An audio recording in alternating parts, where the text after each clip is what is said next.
오늘은 창세기 28장의 말씀을 가지고 우리 사랑하는 성도님들과 하나님의 마음을 나누기 원합니다. 우리가 지난주에는 야곱이 그의 아버지였던 이삭을 속여서 아버지의 축복을 가로채는 장면을 우리가 살펴보았습니다. 그는 약대 털옷을 입고 또 염소의 털을 몸에 붙이고 그의 아버지에게 나는 나의 형 에서입니다 라고 속여서 그의 아버지의 축복을 받아내게 되지요. 그것은 이 아브라함의 가문에 있어서 가장 큰 또 어려움과 비극의 시작이기도 했습니다. 여러분, 이 사건을 통해서 분노한 사람이 한 사람이 있었어요. 누구겠습니까? 바로 그의 형이었던 에서였어요. 에서는 그의 눈앞에서 자신의 동생이 자기가 받을 모든 축복을 가로채는 것을 다 보았습니다.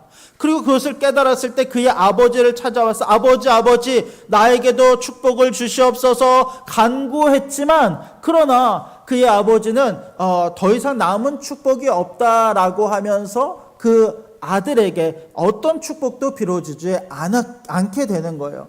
그때 이 에서는 울며 불며 그 안에 분노의 마음을 키우게 됩니다. 그러면서 어떤 마음을 작정하게 되냐면 내가 내 동생 야곱을 반드시 죽이리라 라고 하는 마음을 그 안에 작정하게 되더라라는 것입니다. 그때부터 그의 어머니였던 리브가는 이 모든 상황을 수습하고자 합니다. 당장 에서의 마음을 이렇게 잠잠케 할 수 있는 여유가 없는 그런 상황이에요. 어느 날 갑자기 마치 가인과 아벨처럼 에서가 야곱을 죽일지 모르는 그런 상황입니다. 그런 상황에서 그 아들이었던 야곱에게 이렇게 권면합니다. 야, 네가 여기에 있을 것이 아니라 이곳을 피해서 자신의 친족에 있는 하란 땅 밧단 아람으로 가서 에서의 분노가 사그러들 때까지 그곳에 숨어 있으라라고 이야기를 하는 거예요. 나중에 에서의 분노가 풀리면 내가 사람을 보내서 내가 너를 다시 데려오겠다라고 이야기를 합니다. 자, 그런데 이 야곱을 밧단 아람으로 보내기 위해서는 어떤 명분도 하나 필요했어요. 왜냐하면 에서가 옆에 있잖아요. 에서에게 야, 네가 야곱을 죽이려고 했으니까 야곱이 도망가서 저쪽으로 보낸다, 이게 아니라 적당한 명분이 좀 필요했어요. 그래서 어떻게 이야기를 하냐면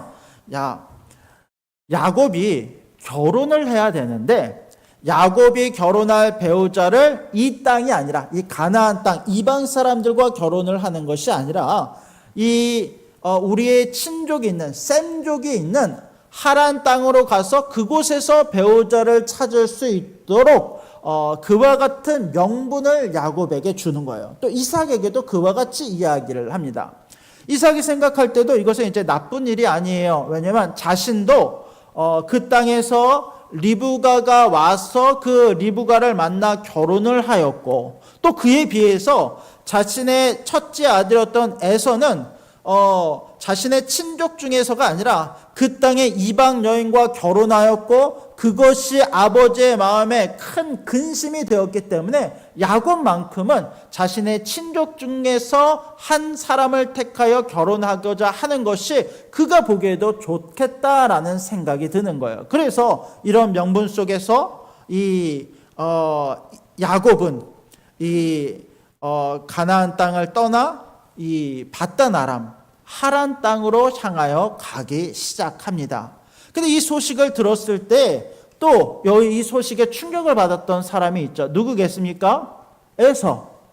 에서는요, 야곱이 그 땅에 가는 것이 자기를 피해서 도망해서 간다라고 생각하기보다도 아버지가 내가 이 땅의 여인들과 결혼한 것이 아버지와 어머니 마음에 근심이 되었기 때문에 야곱을 따로 구분해서 자신의 친족과 결혼함으로 하나님의 언약을 잊게끔 하려는구나 라고 하는 것이 이 에서에게도 큰 충격이 되더라라는 거예요. 그래서 에서가 어떤 선택을 하는지 아십니까? 이렇게 해요. 자, 우리 6절 말씀을 한번 봅시다. 6절, 7절 말씀입니다. 시작. 이삭이 야곱에게 축복하고 그를 밧단 아람으로 보내어 거기서 아내를 맞이하게 하였고 또 그에게 축복하고 명하기를 너는 가나안 사람 딸 중에서 아내를 맞이하지 말라 하였고 또 야곱이 부모의 명을 따라 밧단 아람으로 갔으며 8절 봅시다. 에서가 또 본즉 가나안 사람의 딸들이 그의 아버지 이삭을 기쁘게 하지 못하는지라. 자, 9절 시작. 이에 에서가 이스마엘에게 가서 그 본처들 외에 아브라함의 아들 이스마엘의 딸이요 느바요스의 누이인 마할랏을 아내로 맞이하였더라. 이게 어떤 사건입니까? 에서가 가만히 보니까 아버지와 어머니가 내가 결혼한 이 결혼을 환영하지 못했고 이 야곱을 그 땅으로 보내는 것을 보고 나서 나름 충격을 먹은 거예요. 이 이상 안 되겠구나. 내가 어떻게든 하나님의 그 언약, 아버지의 축복을 내가 어떻게든 받기 위해서는 나도 이 땅의 여인, 그러니까 아버지의 친족 중에서 한 사람을 택하여 결혼하는 것이 옳겠구나라고 생각을 한 거예요. 그래서 찾았던 사람이 누구냐면 이스마엘. 근데 여러분, 이스마엘은 누구입니까? 아브라함의 아들이었던 이삭 말고도 아브라함의 또 다른 아들이었던 이 배다른 아들이었던 이스마엘 생각한 거예요. 어떻게 보면 이스마엘도 아브라함의 친족이잖아요. 이스마엘을 택하여서 그 이스마엘의 아들이었던 이 느바요스의 누이 마할랏을 맞아서 결혼을 하면 아버지의 마음에 합하겠다라는 생각을 하게 된 것이죠. 그래서 이와 결혼을 합니다. 그런데 여러분, 이것이 그의 아버지 이삭의 마음을 또 하나님의 마음을 흡족하게 했을까요? 결코 그렇지 않죠. 왜 그렇습니까? 이스마엘은 하나님의 언약 가운데 있는 사람이 아니에요. 그는 자신의 어떤 세력을 데리고 하나님의 집, 이 아브라함의 장막을 떠나 이방인들과 어울리며 이방인들의 삶을 살던 사람입니다. 그의 딸이었다고 해서 그 사람이 하나님의 언약 가운데 있는 사람은 아니었다라는 것입니다. 더군다나 여러분, 이삭은요 평생 리브가를 만나서 일처제의 삶을 살았어요. 근데 에서는요 이미 이방 여인 2명을 아내로 삼았을 뿐만 아니라 오늘 말씀에 또 다른 마할랏을 아내로 삼으면 이제 3명의 아내를 거드린 사람이 되었는데 이것이 이삭의 마음에는 그렇게 좋지 못했다라는 것입니다. 또 하나님의 마음에도 좋지 않은 결과를 낳게 됩니다. 자, 그리고 나서 야곱은 밧단 아람으로 향하여 가기 시작합니다. 우리 지도를 한번 보여주시겠습니까?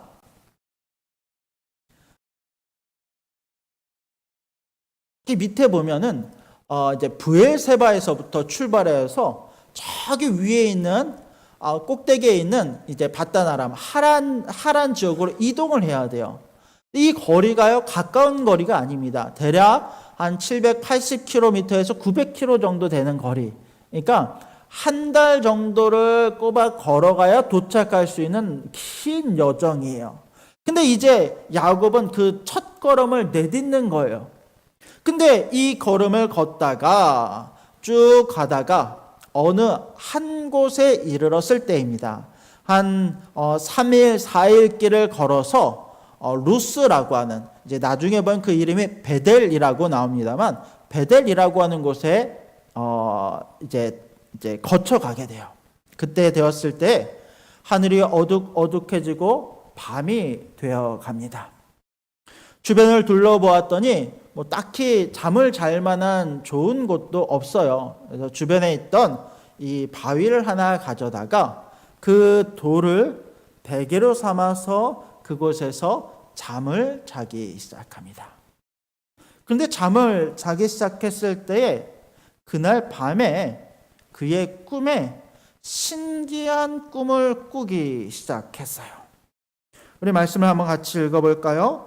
자, 20절 말씀 자, 12절 말씀 같이 한번 읽겠습니다. 12절 말씀. 자, 시작.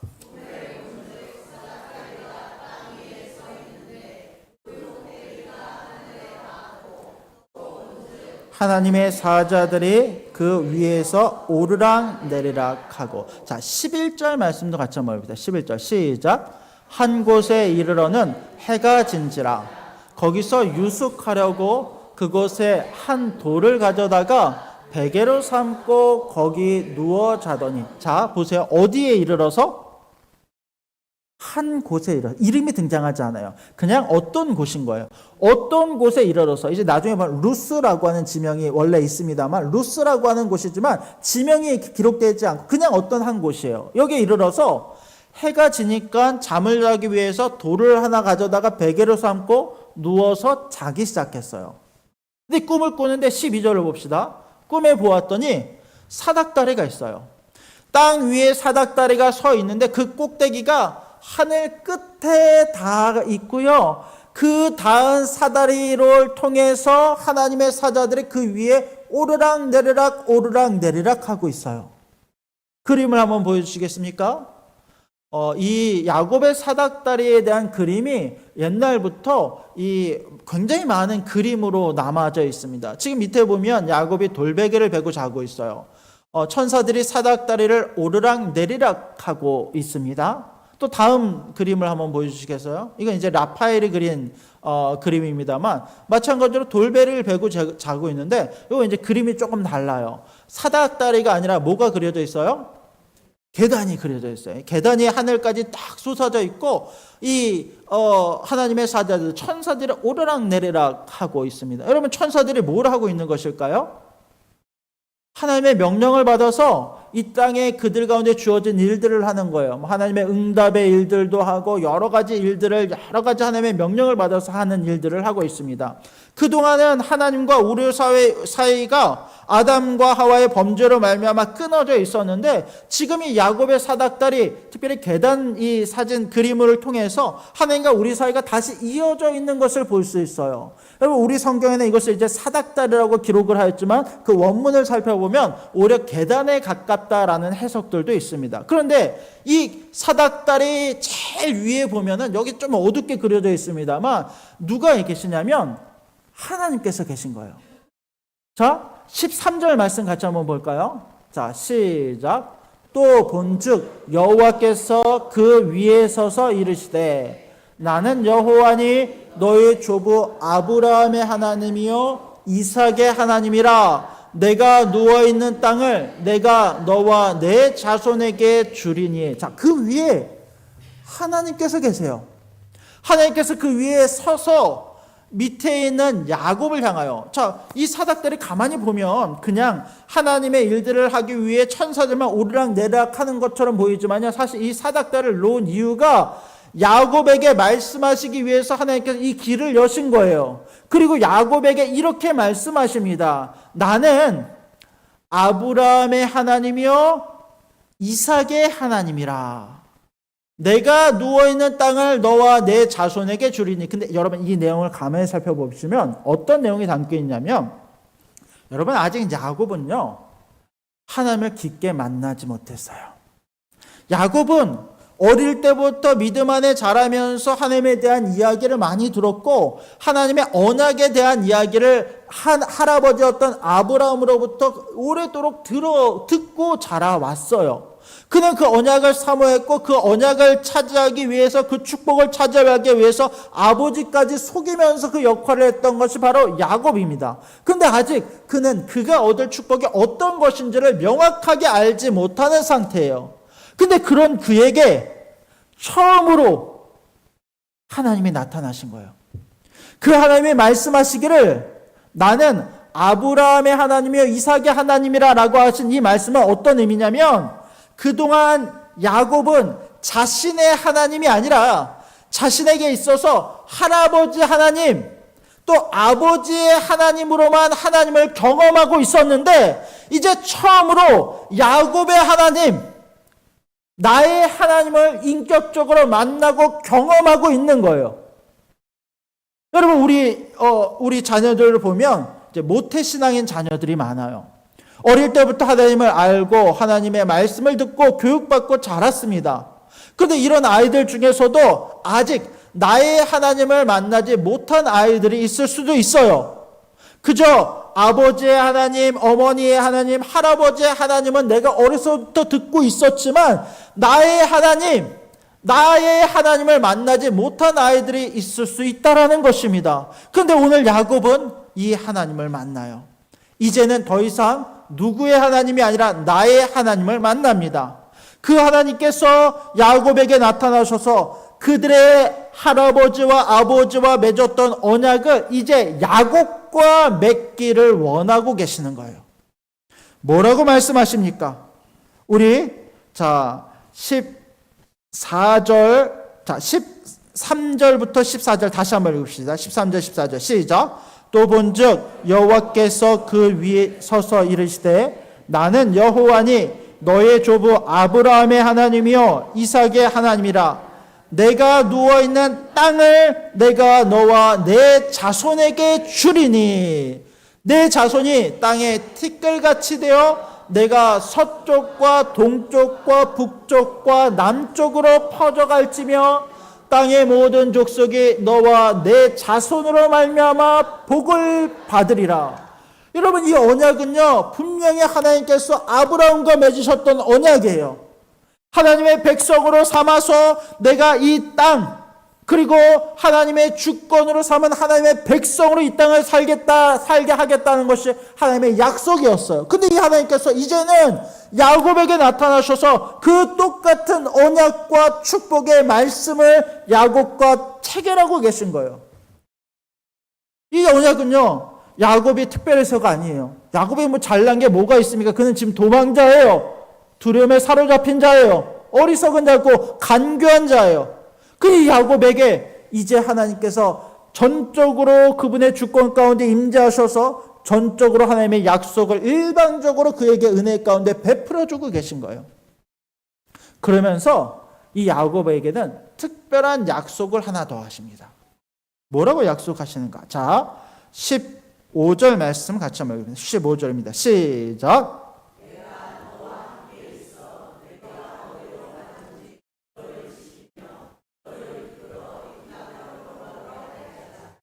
내가 너에게 허락한 것을 다 이루기까지 너를 떠나지 아니하리라 하신지라.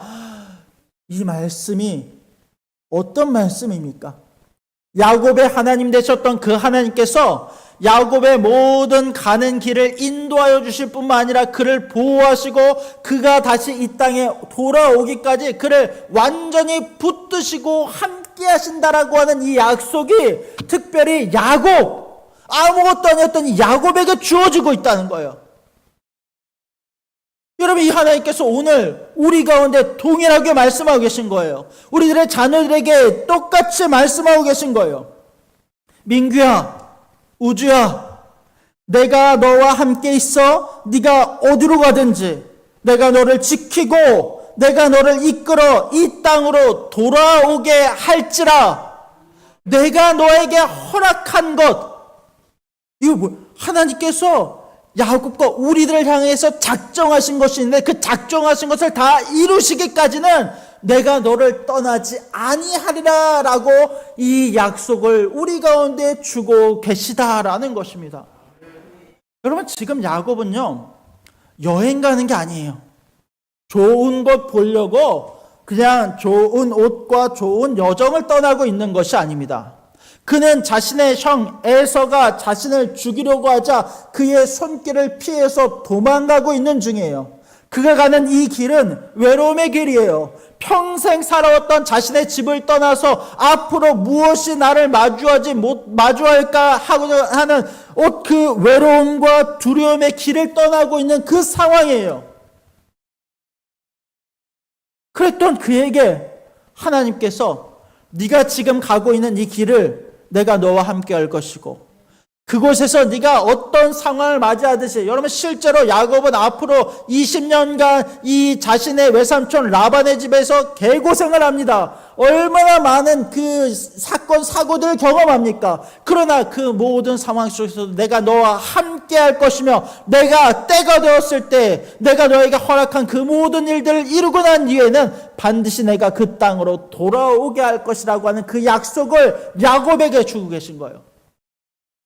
여러분, 야곱이 이 약속을 들었을 때 그 마음에 얼마나 큰 위로와 은혜가 되었겠습니까? 나는 이 길을 혼자 떠나고 있다고 생각했는데 하나님께서 나와 함께 하신다는 그 약속을 들었을 때 그의 마음이 얼마나 충만하고 그 뜨겁고 성령 충만함으로 가득한 마음이 되었겠습니까? 그런데 성경은요, 이 하나님을 만났던 야곱의 마음에 대해서 어떻게 표현을 하고 있는지 아십니까? 자, 말씀을 한번 봅시다. 우리 자 16절 17절 말씀을 같이 한번 봅시다. 16절 17절입니다. 시작. 야곱이 잠이 깨어 이르되 여호와께서 과연 여기 계시거늘 내가 알지 못하였도다. 이에 두려워하여 이르되 두렵도다.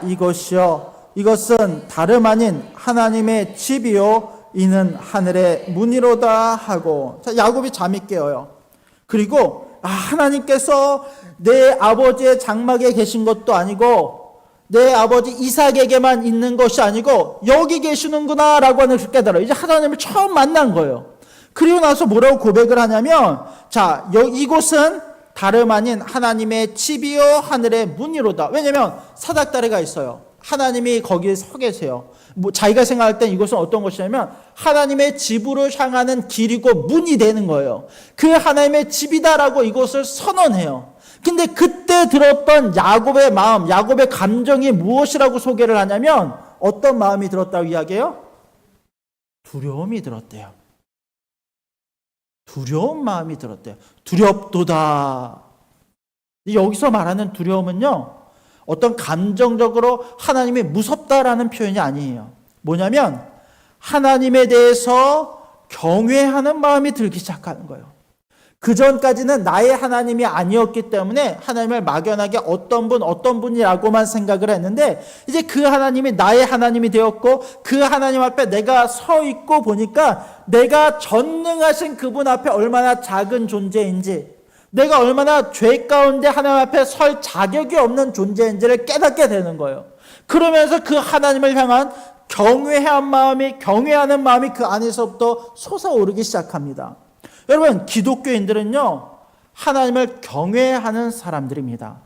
물론 하나님은 우리의 친구가 되시고 우리의 보호자 되시고 우리의 모든 것 되시는 분이시지만 우리는 기본적으로 하나님께서 어떤 분이신지를 인정하고 그분을 경외함 가운데 살아가는 존재들인 거예요.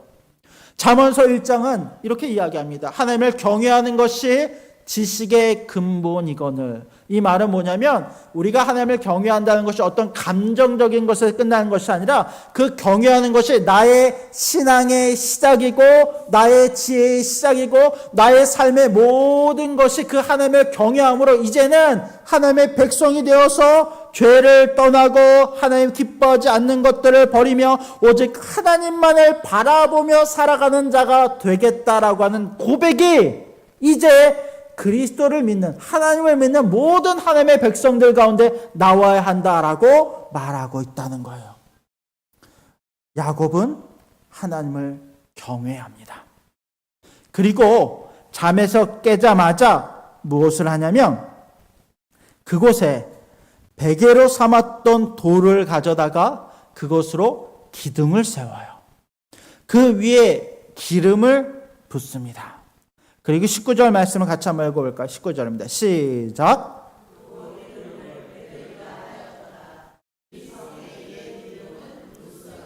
원래 이 땅은요, 이름이 있지 않았어요. 그냥 어떤 곳, 한 곳이라고 성경이 기록되어졌어요. 물론 사람들이 사는 세상에서는 그곳의 지명을 루스라고 하는 이름으로 불렀습니다. 그런데 이제 아무것도 아니었던 그곳을 야곱은 벳엘이라고 부르기 시작해요.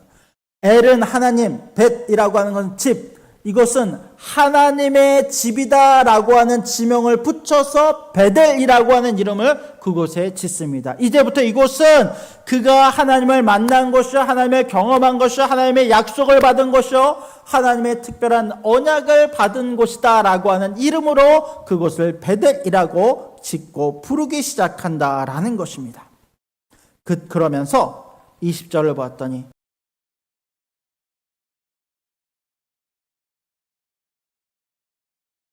하나님께서 지금 하셨던 약속대로 나와 함께 계셔서 내가 가는 이 길에서 나를 지키시고 떡과 옷을 주셔서 나로 하여금 이곳에 다시 돌아오게 하신다면, 21절, 내가 평안히 아버지의 집으로 돌아오게 된다면 하나님께서 나의 하나님이 되실 것이요.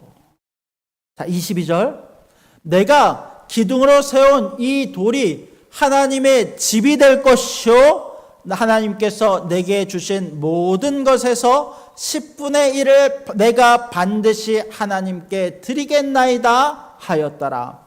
그가 드린 서원은 두 가지였어요. 내가 무사히 이곳에 돌아오게 되면 이곳에 하나님의 집을 짓고 하나님의 제단을 쌓고 이것을 하나님의 거룩한 성전으로 삼겠습니다 라고 하는 고백이에요. 이것은 이전부터 살아왔던 그의 모든 삶의 방식들을 바꾸고 내가 이제 성전 중심의 삶, 하나님 중심의 삶, 물론 성전 이제 나중에 후대에 지어지고 이때는 제단, 장막의 개념입니다만 이곳을 거룩한 하나님의 성전으로 삼아 내가 하나님을 나의 주로 고백하며 하나님 중심의 삶을 살겠습니다라고 하는 고백이 그의 첫 번의 서원의 제목이었어요. 두 번째는 무엇이었냐면 내가 하나님이 내게 얻게 하신 모든 소유의 10분의 1을 구분하여 반드시 하나님께 드리겠습니다. 여러분 11조의 의미가 무엇입니까? 여러분 11조는요 하나님이 가진 것이 없어서 내가 있는 것을 가지고 하나님의 것들을 채우고 더하는 것이 11조가 아니에요. 이미 하나님은 모든 것을 가지고 소유하신 분이에요. 그런데 그분께서 나에게 주신 이 모든 것들에 대해서, 베풀으신 모든 것들에 대해서 하나님, 내게 주신 모든 것이 하나님의 것이고 나를 인도하신 분이 하나님이심을 고백하는 하나님의 주권을 선언하는 것이 바로 11조예요. 그는 내 삶이 이제 하나님께 속한 삶으로 하나님 중심의 주권의 삶을 살겠습니다라고 하는 것을 이 성전과 이 11조를 통해 하나님께 고백하고 있는 것을 볼 수 있습니다. 여러분, 이 은혜가 우리들 가운데 넘치기를 원합니다. 이 약속이 우리들의 자녀들 가운데 있게 되기를 원합니다.